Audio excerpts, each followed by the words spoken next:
ഈ വീഡിയോയിൽ കാണുന്ന കോഴികളൊന്നും ഇപ്പോൾ ഇല്ല കേട്ടോ. ഈ കോഴികളൊക്കെ ചത്തുപോയി. വീഡിയോ കുറേ മുന്നേ എടുത്തിട്ടുള്ളതാണ്. ഇനി ആകെ 2-3 ആളുകളൊക്കെ ഉള്ളൂ. ഒരു ഇന്നോ നാളെയോ ഒന്നാണ് ചത്തുപോകും. നമ്മളെ കോഴികൾ ചത്തുപോയത് കണ്ടിട്ട് കമൻ്റായിട്ടും വാട്സപ്പിലും ഒരുപാട് ആൾക്കാർ ആശ്വാസ വാക്കുകളും നിർദ്ദേശങ്ങളും ഒക്കെ പറഞ്ഞിട്ടുണ്ട്. പിന്നെ നമുക്ക് ഒരുപാട് ആൾക്കാർ ഫ്രീ ആയിട്ട് കോഴി തരാമെന്ന് പറഞ്ഞിട്ടുണ്ട്. ഞാൻ കോഴി കൊടുത്ത ആൾക്കാർ തന്നെ എൻ്റെ കോഴികൾ തന്നെ തിരിച്ച് ഫ്രീ ആയിട്ട് തരാമെന്ന് പറഞ്ഞിട്ടുണ്ട്. എല്ലാവരോടും നന്ദിയുണ്ട്. നമുക്ക് ആരെ കോഴിയും ഫ്രീ ആയിട്ട് വേണ്ട, നമുക്ക് നിങ്ങളെ സപ്പോർട്ട് മാത്രം മതി. ഒരു വിഷമാവസ്ഥയിൽ നിൽക്കുമ്പോൾ സാരമില്ല പോട്ടെ ഒക്കെ ശരിയാവുമെന്ന് പറയുമ്പോൾ ആ ഒരു വാക്കിന് ഭയങ്കര ശക്തിയാട്ടോ. ശരിക്കും പറയുകയാണെങ്കിൽ നിങ്ങളെല്ലാവരും ആശ്വാസ വാക്കുകൾ കേട്ടപ്പോൾ ഒരുപാട് സമാധാനമായി. ഇനിയിപ്പോൾ പോണവരൊക്കെ പോട്ടെ, ഉള്ളത് വെച്ച് ബാക്കി മുന്നോട്ട് പോകാമെന്നുള്ള തീരുമാനത്തിലാണുള്ളത്. പിന്നെ ഇന്നത്തെ വീഡിയോ എന്താണെന്ന് വെച്ചാൽ, ഒരു ഫാമിൽ അസുഖം പടർന്നു പിടിക്കുമ്പോൾ നമ്മൾ ചെയ്യാൻ പാടില്ലാത്ത 5 കാര്യങ്ങളാട്ടോ പറയുന്നത്.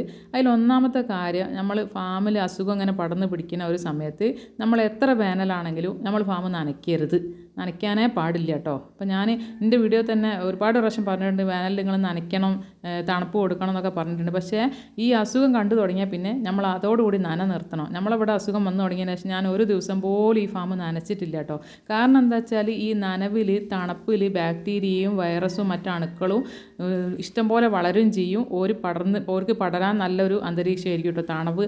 അതുകൊണ്ട് നമ്മൾ നനയ്ക്കുകയേ ചെയ്യരുത്. പ്രത്യേകിച്ച് ഈ അസുഖമുള്ള കോഴീൻ്റെ കൂടിൻ്റെ പരിസരവും കൂടിൻ്റെ മോൾഭാഗമൊന്നും എന്താ വെച്ചാൽ മറ്റു കോഴികൾ അവിടെ പോയി ചിക്കി ചകഞ്ഞിട്ട് ഓർക്കും കൂടി അസുഖങ്ങൾ വരും. ഈ അസുഖം പകരുന്നത് വായുവിലൂടെയും വെള്ളത്തിലൂടെയാണ് മെയിനായിട്ട്. അപ്പോൾ നമ്മൾ ഈ അണുക്കൾക്ക് വളരാനുള്ള അന്തരീക്ഷം ഉണ്ടാക്കി കൊടുക്കാതെക്കുക എന്നുള്ളത്. അതുകൊണ്ട് നനയ്ക്കൽ അങ്ങോട്ട് നിർത്തുക, സ്റ്റോപ്പാക്കുക. നനയ്ക്കേണ്ട ആവശ്യമില്ല അസുഖം വന്നാൽ.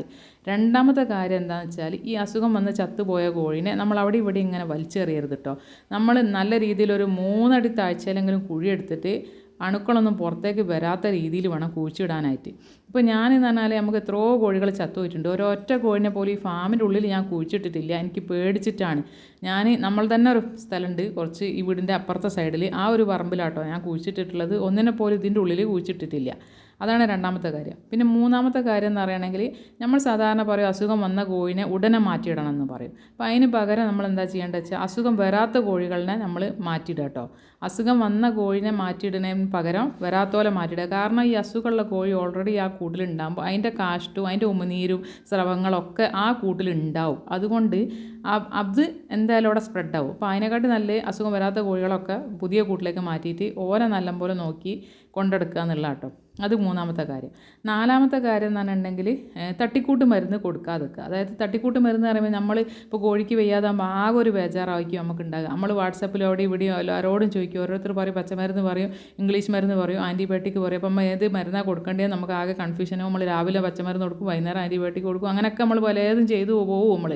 പക്ഷേ ഒരു മരുന്നും കൊടുക്കേണ്ടതെന്നാണ് ഞാൻ പറയുന്നത്. എന്താ വെച്ചാൽ ഇങ്ങനത്തെ പകർച്ചവ്യാധി വന്നാൽ കോഴികൾ എന്തായാലും രക്ഷപ്പെടില്ല, എന്തായാലും ചത്തുപോകും. ആൻറ്റിബയോട്ടിക് തീരെ കൊടുക്കണ്ട. ആൻറ്റിബയോട്ടിക് കൊടുത്താൽ ഓരോ വേഗം തന്നെ ചത്തുപോകും. ഒരു മരുന്നും ഏൽക്കൂല. അപ്പോൾ പിന്നെ ഒരു മരുന്നും കൊടുക്കേണ്ട ആവശ്യമില്ല.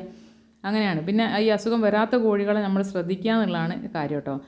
പിന്നെ അടുത്തായിട്ട് ശ്രദ്ധിക്കേണ്ട ഒരു കാര്യം എന്താ വെച്ചാൽ, ഇവരെ കൂട്ടിലുണ്ടാവും ഈ അസുഖം വന്ന കോഴീൻ്റെ കൂട്ടിലുള്ള തീറ്റപ്പാത്രവും വെള്ളപ്പാത്രവും നമ്മൾ ഒരു കാരണവശാലും അറിഞ്ഞോ അറിയാതോ മറ്റു കൂട്ടിലേക്ക് കൊണ്ടുപോകരുത് എന്നുള്ളതാണ്. അതായത് ഇവരെ വെള്ളപ്പാത്രവും തീറ്റപ്പാത്രവും കഴുകാൻ തന്നെ വേറെ സ്ഥലമാണ് ഞാനിട്ടോ. അങ്ങനെ തന്നെ കഴുകി ഉണക്കണതും വേറെ സ്ഥലത്താണ്.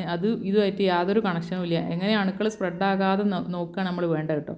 അപ്പോൾ അതാണ് ലാസ്റ്റത്തെ കാര്യം നമ്മൾ ശ്രദ്ധിക്കേണ്ടത്. ഇപ്പോൾ ഈ ഒരു അവസരത്തിലാണ് ഞാൻ ആലോചിക്കുന്നത്, എത്രയോ ലക്ഷങ്ങളൊക്കെ മുടക്കിയിട്ട് ആൾക്കാർ ഷെഡൊക്കെ ഉണ്ടാക്കിയിട്ട് കോഴി വളർത്തുന്നുണ്ട്. അപ്പോൾ ഷെഡിലൊക്കെ വളർത്തുമ്പോൾ ഇങ്ങനെ ഒരു അസുഖം സ്പ്രെഡായിട്ടുണ്ടെങ്കിൽ മുഴുവൻ കോഴികളും പോയില്ലേ എന്നാണ് ഞാൻ ആലോചിക്കുന്നത്. ഇപ്പോഴാണ് എനിക്ക് കൂടിൻ്റെ ആവശ്യം ശരിക്കും മനസ്സിലായത് കേട്ടോ. ഇപ്പോൾ ഞാൻ കമ്മ്യൂണിറ്റി ടാബിലൊക്കെ ചോദിച്ചിട്ടുണ്ട്, കൂട്ടിലിട്ട് വളർന്ന കോഴിക്കാണോ തുറന്ന് വിട്ട് വളർന്ന കോഴിക്കാണോ അസുഖം വരികയെന്ന് വെച്ചപ്പോൾ എല്ലാവരും പറഞ്ഞ് കൂട്ടിലിട്ടാണ്. പക്ഷേ ഇങ്ങനെ അസുഖം കണ്ടു കഴിഞ്ഞിട്ടുണ്ടെങ്കിൽ പിന്നെ നമ്മൾ തുറന്ന് വിടരുത് എന്നാണ് ഞാൻ പറയുന്നത്. എന്താ വെച്ചാൽ തുറന്ന് വിടുമ്പോഴാണ് ഓർക്കും പകരുക.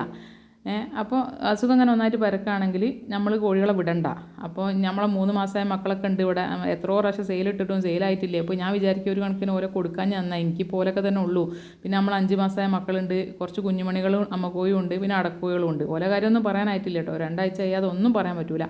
ഇപ്പോൾ അതാ കണ്ടില്ലേ, കൂടൊക്കെ കാലിയായി. ഇങ്ങോട്ടൊക്കെ ഒന്ന് നോക്കാൻ തന്നെ ഇഷ്ടമില്ലാതായിപ്പോണ്, വിഷമാണ്. ഇങ്ങോട്ടേക്ക് വരാൻ തന്നെ ഉള്ള മനസ്സില്ലാതായിപ്പോയിക്കുന്നത്. ഇനി ബാക്കിയുള്ളവരൊക്കെ വെച്ചിട്ട് അങ്ങോട്ട് മുന്നോട്ട് കൊണ്ടുപോകാമെന്നാണ് വിചാരിക്കുന്നത്. പിന്നെ ഞാനിതൊരു ബിസിനസ്സായിട്ട് കൊണ്ടുനടന്നിട്ടേ ഇല്ല കേട്ടോ. ഞാൻ അങ്ങനെ ലാഭനഷ്ടം വിചാരിച്ച് കൊണ്ടുനടന്നിട്ടേ ഇല്ല. എന്നാൽ എൻ്റെ ഒരു ഇഷ്ടത്തിൻ്റെ പുറത്താണ് ഇത് വളർത്തുന്നത്. പിന്നെ കുറേ അധികം കോഴിക്കുട്ടികൾ ഉണ്ടാകുമ്പോൾ ഞാൻ സെയിലാക്കും. അങ്ങനെയാണ് ഞാൻ ചെയ്യുന്നത്. അപ്പോൾ ഗ്രാമശ്രീനെ മാത്രമാണ് ഞാനൊരു ബിസിനസ് എന്നുള്ള നിലക്ക് വാങ്ങിയത്. അതും വലിയ നഷ്ടമൊന്നും എനിക്ക് പറയാൻ പറ്റൂല. എന്താ വെച്ചാൽ ഒരു 25ഓളം കോഴിക്കുട്ടികളെ 2 മാസം ആകുമ്പോൾ ഞാൻ ഒന്നിന് 200 രൂപ പീസ് റേറ്റിൽ വെച്ചിട്ട് ഞാൻ വിറ്റിട്ടുണ്ട്. നമ്മൾ വാങ്ങിയിട്ടുണ്ട്.